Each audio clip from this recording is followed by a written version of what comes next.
Early kickoff for your side, Man United against Everton early on, and boy, Everton, they did the business midweek, or Monday, I should say, against Tottenham. A last minute screamer from the boy Michael Keane, of all people. And not to mention, he gave away a penalty right before that. Can we have some similar business from Everton against Man United? And not to mention the guys from Carrington. So he's grown up very well and done us a big favor, but he can relax now because, I mean, I've never seen a center back score that kind of goal, let alone Michael Keane, right? I Company, think, Vincent Company, the only one. okay, and maybe Jagielka against Liverpool like 10 years ago. But that pretty much speaks volumes as to these things don't happen, if not at all, not often, right? So a lot's been made about Doucouré's red card. I mean, I know your opinion on it. I mean, Wait, when you what's my opinion? that it was a justified red card, right? But It was. well, I mean, because people, love to dish out some comments on Harry Kane's reactions. Nothing wrong with his reactions. I mean, I know you might have a problem. I know you have a bit of a problem with that. Not just because he's a Tottenham player, but I Mostly mean, because. okay, mostly because, but it's a bit of theatrics, right? I mean, that's what something you want to get out of in the game. But unfortunately, that's how the game is at the moment. If you go down, your likelihood of getting the result that you want just tenfolds almost, right? So two teams, both teams kind of missing crucial players. Of course, Casemiro was serving his last game suspension. Doucouré has been crucial since Sean Dyche came in. I mean, they've been operating in the midfield three. He's been the attacking, pushing forward role. I mean, he's not suffered a season-ending injury or anything like that, right? So I'm glad he'll be missing this game. Fair enough. I mean, Doucouré has proven to be a valuable player for Everton, especially in recent matches for the Sean Dyche tactics. But I want to touch back on that Kane theatrics earlier. Yes, it pissed me off because he's a Tottenham player. But what pisses me off the most on a general scheme of it all is the fact that the refs allow this type of shit to happen. They just they fall for it blatantly, but then they miss the ones that or miss the times where the player isn't doing the theatrics. It's just it baffles me how they just almost turn a blind eye to that. But anyways, But I mean, what can you do, right? As a referee, you see a player going. I mean, I see that sometimes though. Sometimes a player dives and the referee just lets it go. We see those, right? They do their motions with their arms and say no, not enough, or it's a dive. But I mean, I just don't really see a solution to it. I mean, you fault the game itself and the rule itself is written to favor players to go down. You know, if you're in a sticky situation, try and get a foul, right? That's something that would benefit you, right? That you just going down compared to, I don't know, something like American football where you're heavily discouraged from going down because then the play is over. So I just don't really see. I don't know if you have any opinions on this, but I just don't really see any way or work around this issue of players going to ground so easily. And I mean, unless we change the rules just 180 degrees, but I don't want to get to that. no, I actually want to hear from you guys, from the viewers and the listeners out there. I want you guys to tell us, what do you think are some ways that we can prevent this from happening in the future? But to move past those theatrics on, let's focus on the game a little bit here now. Man United versus Everton. Man United, off the back of, I would say, a comeback victory against Brentford because of what happened in that first fixture in the reverse leg. But they couldn't mount up to the 4 goals that they conceded. But hey, what matters at this point is the 3 points. Unfortunately, from your standpoint, you still couldn't overcome Newcastle with a convincing victory against West Ham as well on the day. They maintained that 3rd place spot. Do you guys see yourself clinching the third place spot, or you think fourth is gonna be just where you nick it? I don't care whether we come in third, fourth. They do the same thing. Before it was fourth place had to go through the playoffs, right? So it kind of mattered, but I don't care at this point. It's Newcastle have got some tough fixtures coming up. They go to Brentford. Uh, Brentford haven't lost this season at home other than against Arsenal. So I'm expecting them to get a result there, them meaning Brentford. And in 2-3 weeks' time, they invite Tottenham, who is another top four competitor.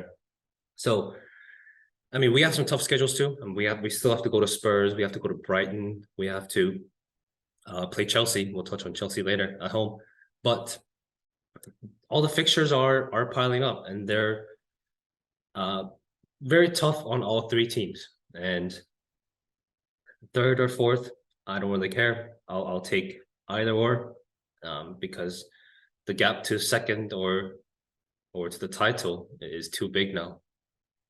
Right, yeah. You just kind of have that little range that you're working with.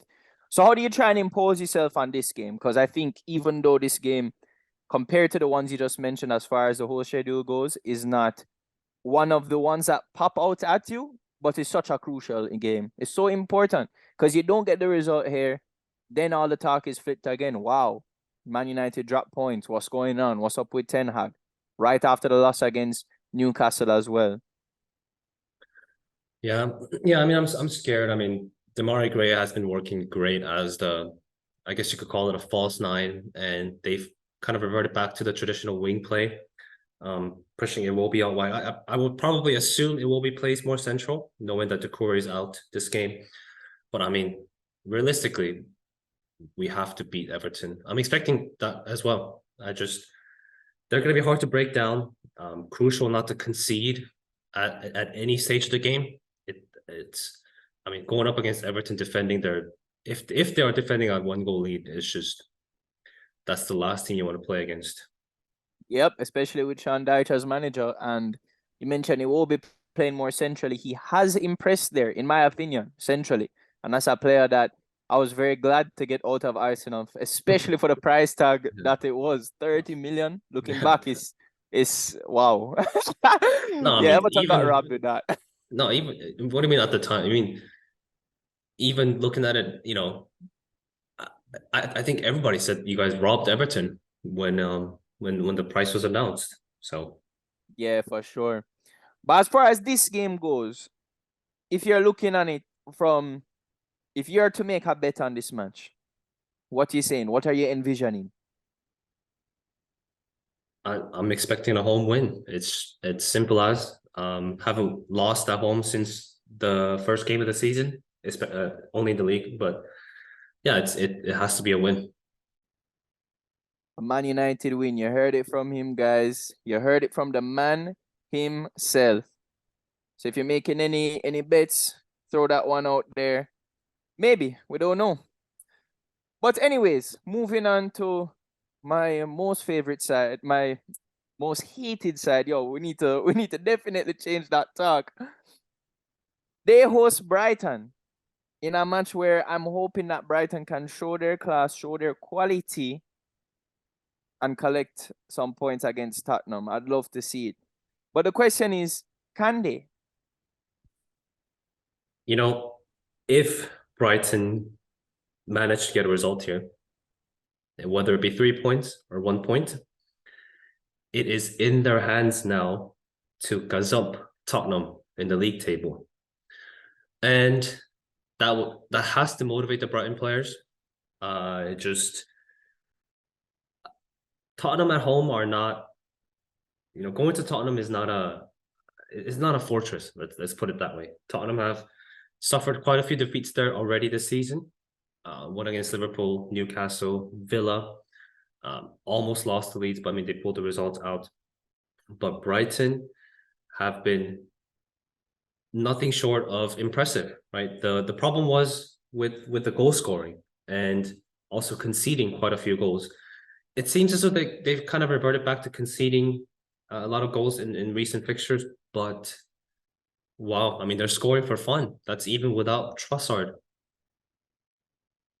Yeah, I mean, Brighton have always had the quality. They've always had the system, the recruitment, the development, the integration. Everything is just always seems to be coming together for them, no matter who is in charge, no matter what. And that's a big, big, big up to the board. It really is, though. It's a big Big, up to the big, big board. something. Yeah, big Be- something. For real, because I mean, we're so often we're here talking about, like, look on Chelsea, for example. We talk about them next, but no matter, or even Tottenham, no matter who comes in, they can't get the job done. And Brighton is the complete opposite. So, let's even talk about Tottenham for a bit now, looking on that. How the hell do they manage? They're looking at bringing back in Pochettino. They don't have a manager at the moment. It's just, Well, hear me out. This is never going to happen, right? But Tottenham have went a certain way. They've appointed Jose Mourinho, and then I mean, there's a small matter of Nuno, who I don't know what that was for, but that only lasted a few months, and then they brought in Antonio Conte, right? Clearly, they're going for the proven winners, try to get them over that hump, and then it's failed spectacularly. Now, would Graham Potter be able to work at Tottenham? Because I don't think that's the way they've been working. I don't think that's the way they should be aiming towards. Looking to win right now. I think it's time for them to not rebuild, but build and grow the team again, right? And what better manager than, I mean, I sound foolish because he's failed so bad at Chelsea, and that's why I don't think it's ever going to happen. But I just think that type of manager who can grow along with the team is somebody that they should be going for. I thought about it, but I never wanted to put the energy into the universe, so I just left it. But I mean, yeah, on paper, it seems a fit. A Graham Potter who's trying to prove everybody wrong after this stint with Chelsea. I still don't like calling it a failure, though. I feel like we just gave him no time as a fan base, as a community, the footballing world. We just it's normalized now to just dash managers out after just a few matches, a few months, and just say, oh yeah, they weren't good enough. Bye, see you. And we as a fan base, especially for a young manager like Graham Potter, we just hear, oh, he got his chance with Chelsea and he got sacked. Didn't work out. Without truly seeing the bigger picture. The man never had any say over the transfers. He was a head coach, not the manager, actually, technically. He barely got a season. He didn't even have his own transfer window properly. He had the winter transfer window. So I still think it was early. That could be an opportunity for him at Tottenham to prove everybody wrong.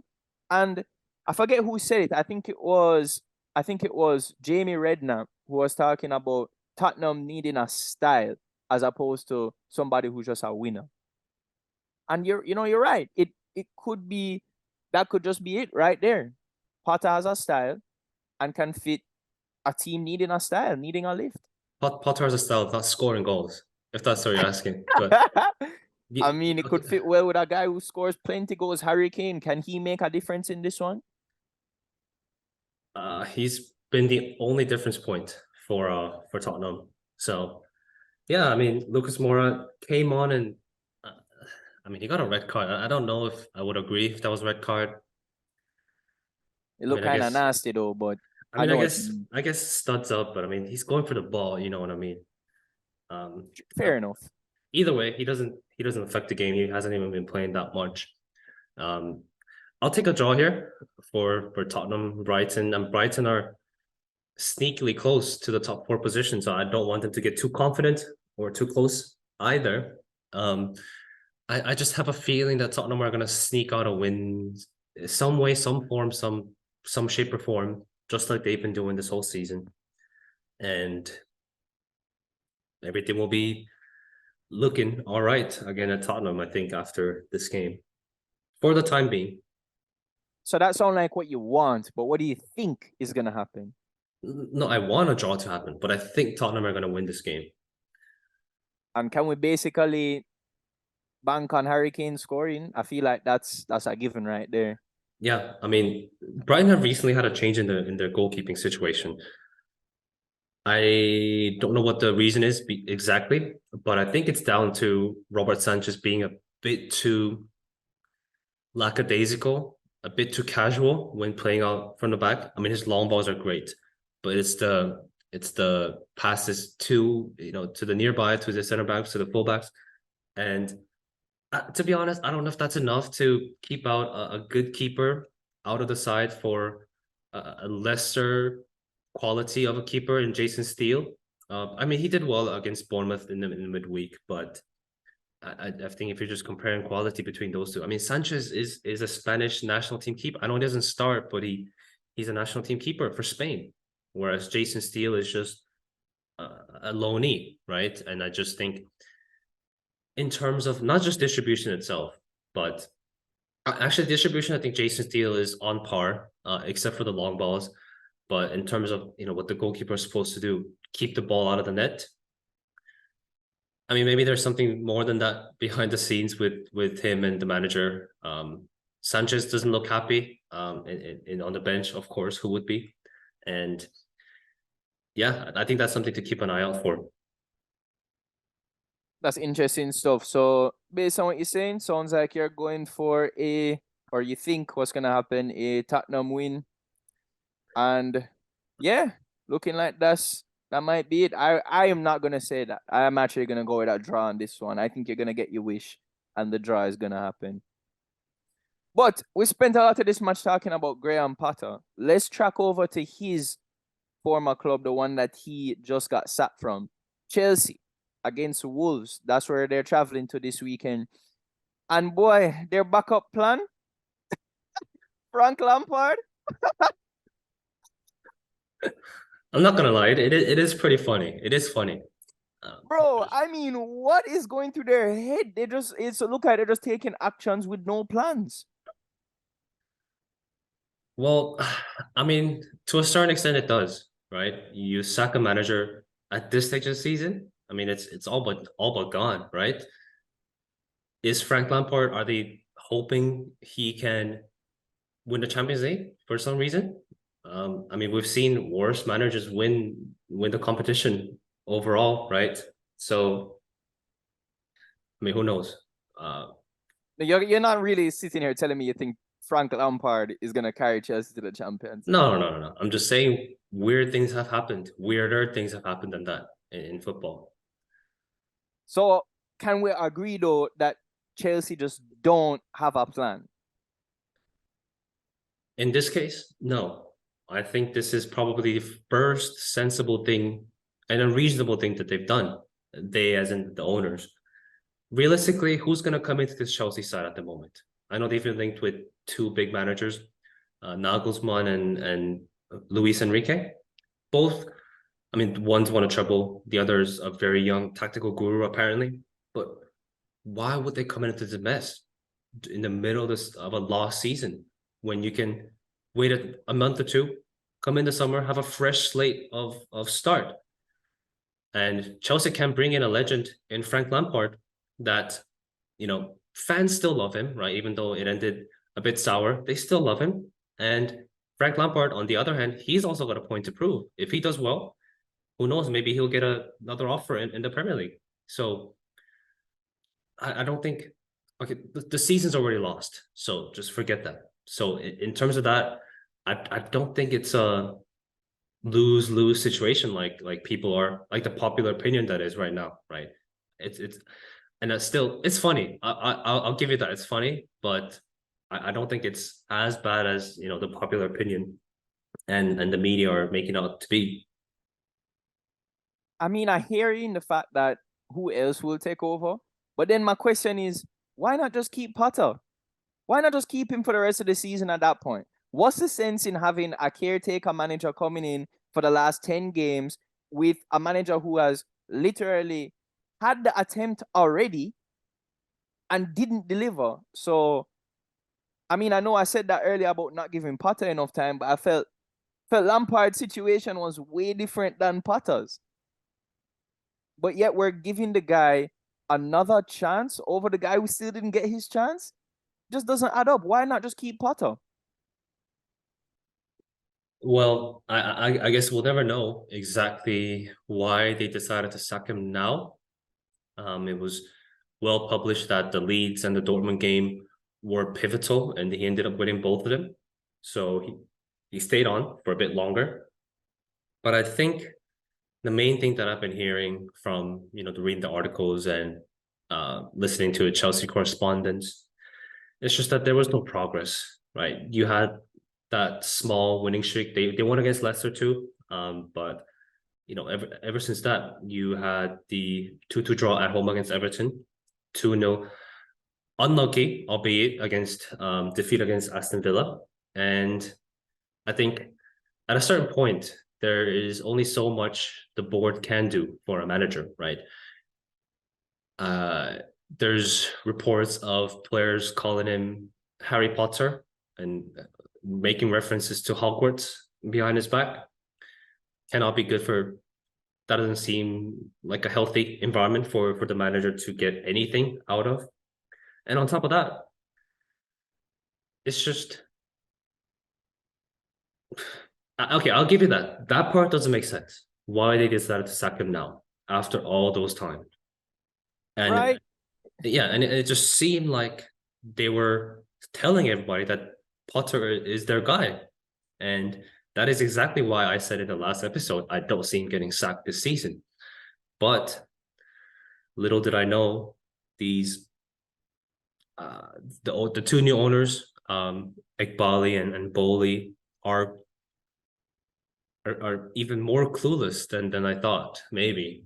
Right. They're losing the trust with the fan base now. It's like, no, whoever next they bring in, all the Chelsea fans are probably just thinking, well, when's he gonna leave? Because it's just only a matter of time at this point. It doesn't matter. It doesn't matter. You're gonna have your time where you go. Because it's like for them is you need to be constantly winning.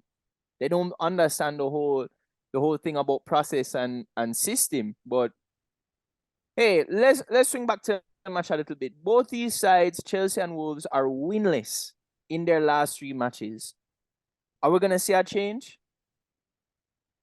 I mean, to be honest, we don't need to spend much of this on this game. I mean, Wolves are in a relegation battle. Chelsea are well stuck in mid-table. I'll just point out this one interesting fact, though. Back 2 years and 2 months ago, when Frank Lampard got sacked, he was preparing to face Wolves and facing a Champions League knockout stage. He So comes is this back. like is this like the turnaround? This is like the new dimension. I mean, just to forget about the dates. I mean, this is pretty much the exact same situations that he's come into. Although that game was at Stamford Bridge, but this weekend it's going to be at Molineux. So that bit of difference, but football has its own ways of writing articles and narratives and stories, and just very funny and very interesting. That's quite interesting actually, because it's almost like I watched a movie the other day about traveling through multiverses, and I wonder if this is like a Frank Lampard coming into a new universe or multiverse or whatever, and he's now set to just have a complete opposite reaction. Wolves, but this time it's not at home, it's actually away, so that's the whole swap. That could be interesting for real. You know what? Because of that, if I was making a bet on this one, I would throw up a Chelsea win. A Chelsea like convincing win, actually. Well, Lampard has never had a problem with scoring, right? And that's the biggest problem with Chelsea right now. So what you saying? I'm gonna go 2-3 nil.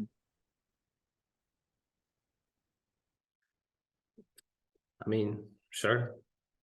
Who cares, right? Who I guess it cares who doesn't, wins this yeah. game? It doesn't bother any of us, so fuck it.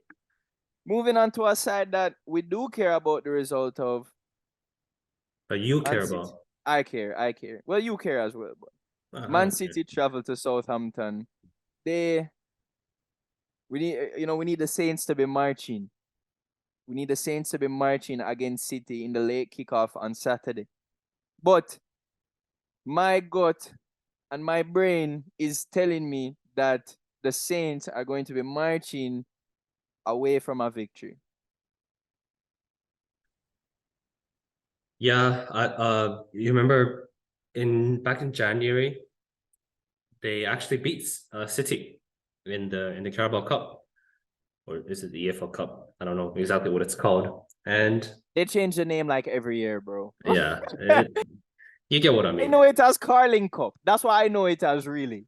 That that's the name I grew up learning and watching, and then it went to there was something in between Carling Cup and then the EFL Cup and the Carabao Cup. There was something in between, Yeah, there but was. I'm trying to remember what it is, but Capital we'll get One to that Cup, later. Capital One Cup. That's That's exactly what it. it was. That's it. Capital One.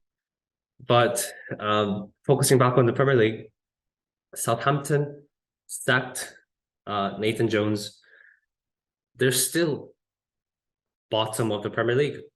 Only 2 wins to their results column. One against Chelsea at Stamford Bridge, which doesn't look that impressive this season, and the other against Leicester.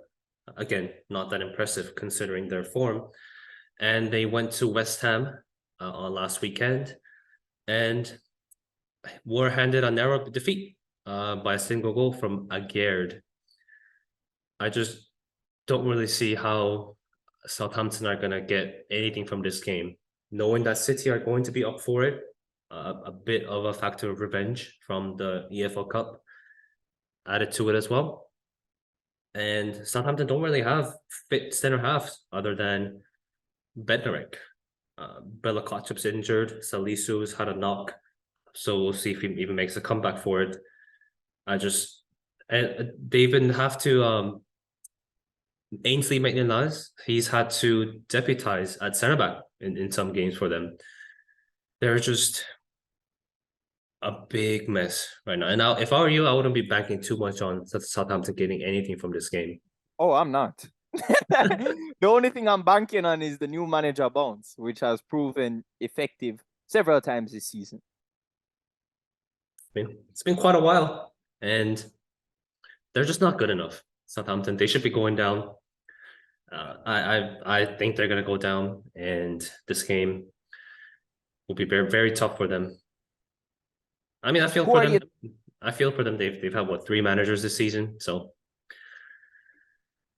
Who are some players that, if they were to get relegated, you would want to pick up from them? I don't think I need to name James Ward-Prowse as one, but well, I don't think he's gonna leave. Actually, he's signed a new long-term contract, almost signaling his intent to remain loyal to Southampton. Now, I mean, Reno doesn't really mean anything, right? He could still depart Southampton if the situations change. I mean, now he's not. I mean, he should be playing the Premier League, right? But he's pretty old. You know, he's just gonna come in as as a squad player, which I'm fine with, but I don't know if he's worth spending that much money for. There are 2 players I would be looking out for. Alcaraz, I mentioned you about him in our game, and several times. I watched the Leicester game as well. There's talks of Lavia. I mean, maybe I don't know. I'm not too impressed by him. The other one might surprise you a little bit. Is the right back from Chelsea, Livramento. He's been out with a long-term injury, so I don't really see anybody going in for him. Who knows what form he's going to be in? But before the injury, he was tearing up the right hand side for Southampton last season. So I think those 2 players are what I'm looking at really. But they've signed a lot of young players, right? And I think I could see them possibly getting rated this summer. Yeah, that's probably going to be an area of targeting for the bigger sides come the end of the season.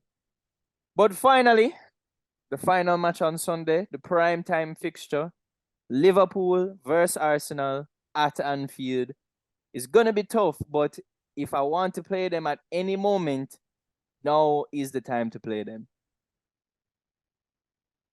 I'm nervous. I'm nervous myself. I need Liverpool to win, but Thiago's coming back. He loves playing against Arsenal. I don't know if you noticed, but he always comes back against Arsenal for some reason. I mean, he's been out since think February, and he'll be a big boost to the midfield. I don't know how fit he's going to be. I don't even know if he's going to start, but if he does, he's going to be a big boost. I know their form's been bad, but I will be pretty confident that Liverpool are. I'm pretty confident that Liverpool are going to get a win here. Yeah, I mean, yeah, to tell you the truth, I'm nervous. Because, as we say, it doesn't really matter what form they're in. Anfield is just always a difficult place to go. And I think that's going to be playing in the minds of the Arsenal players. I'm just hoping that Arteta can really get across to the players that there's no need to be fearful in this match. And that we can kind of shift the perspective to, yo, we are the on top team this time. Because I think that's the mental switch right there. We feel like we're less than them when we go there. But no, we are the ones who are better. We are This the yeah, winning team. this season, yeah. Martin, this season, right? But that's what I mean. That's what matters, right? No, this is the match that matters. Doesn't matter what happened 10 years ago. It matters what happens now. And Martinelli, I'm feeling, is gonna have a killer match this time.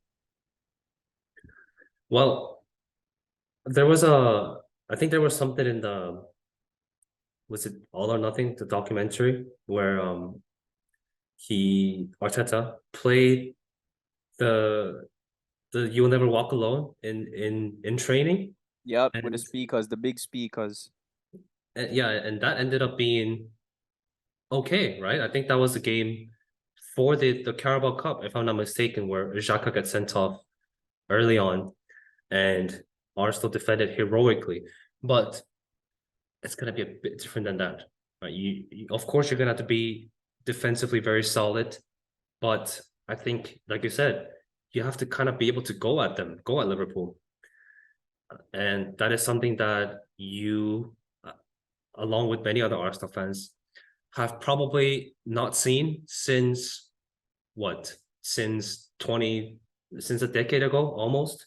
So it's about whether the players can also, like you said, players can get over that mindset of, yeah, we've been coming here getting beat 4, 5, 6-0 over the past few years, but this is different, right? And it can't be any more different, right? It's a stark contrast to, I mean, whoever saw this coming, Arsenal being on top, Liverpool sitting in ninth, so, or eighth, sorry, because Brentford lost against us. Yeah, it's a very intriguing matchup. Yeah, I said I called on you guys to say that you guys have to put in that you guys have to impose yourself on that game against Everton. I think the same goes for us here. We have to impose ourselves. I think even more than you guys have to impose. Because again, as we keep coming back to that mental, it's all about the mental, this one. Skill wise, we have them. Pound for pound, player for player, we have them. The team, the manager, the structure, everything, we are better than them right now. It's just about up here in the mind. And that's the difference. And I am fully confident that Arteta is going to instill a proper mindset for this one, as he has done throughout the whole season so far. Will both teams score? I mean, history will tell you yes. So I'm going to also say yes based on just the sides in general. I think that one has to be a given. I think there's no clean sheet happening in this one for either side.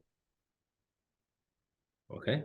Put the overs as well if you're betting, because this is goals galore.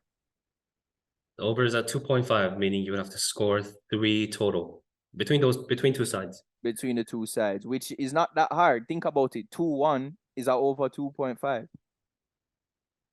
Yeah, I think I would smash over on that as well. It's even in the reverse fixture, 3-2, a very enticing game. Could have I had mean, more what has goals. been, right? It could have been more good, but what has been the running for these two sides for the past however many matches? Well, I just remember that I think it was like 6-4, 6-3, maybe in the League Cup, as well as there was one in the league where Liverpool thrashed. It was around Christmas time.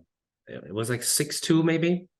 But yeah, historically, I think Arsenal Liverpool matches are the ones with the most goals scored, if I'm not mistaken. I think I remember hearing that. Yes. Yeah. Yes. Look on the last 5 fixtures here now. We have back it will start from the furthest back. We have 3-1, 3-0, 4-0, 2-0, and 3-2. That's a lot of goals.